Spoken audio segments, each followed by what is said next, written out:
Ang Lanao del Sur ay bahagi ng Mindanao at kilala bilang sentro ng kulturang Maranao. Ang kabisira nito ay ang Marawi City. Sakop ito sa rehiyon ng BERMM or Bangsamoro Autonomous Region in Muslim Mindanao. Kasaysayan ng Lanao del Sur sa panahon ng mga Espanyol. Bago dumating ang mga Espanyol, ang Lanao del Sur ay tinitirhan na ng mga Maranao na may sariling pamahalaan na pinamumunuan ng mga sultan at dato. Batas na nakabatay sa Islam, masiglang kalakalan sa Mindanao at karatig bansa. Ang lawa ng Lanao ay sentro ng kanilang kabuhayan at kultura.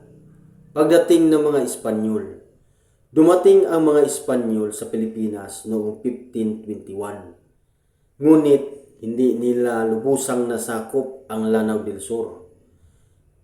Tinawag ng mga Espanyol ang mga Muslim sa Mindanao bilang Muro.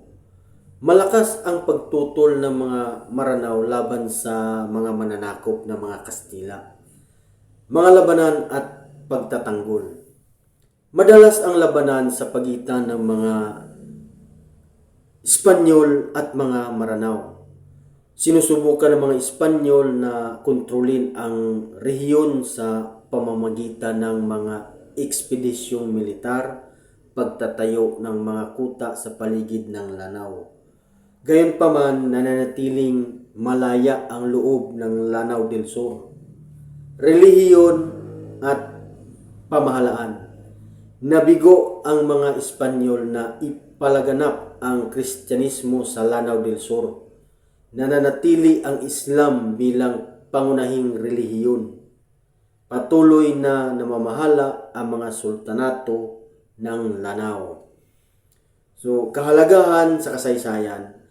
Ang matatag na paglaban ng mga Maranao ay simbolo ng pagtatanggol sa kalayaan, pananampalataya at kultura. So, ipinapakita nito ang limitasyon ng kapangyarihan ng mga Espanyol sa Mindanao.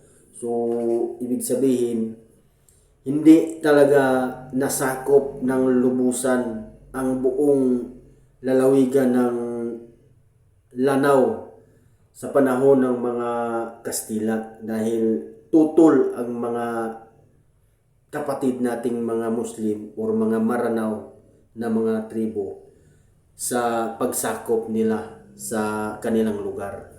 So, sa panahon ng mga Espanyol, hindi nasakop ang Lanao del Sur dahil sa matibay na pamahalaang Islamiko at matinding paglaban ng mga Maranao.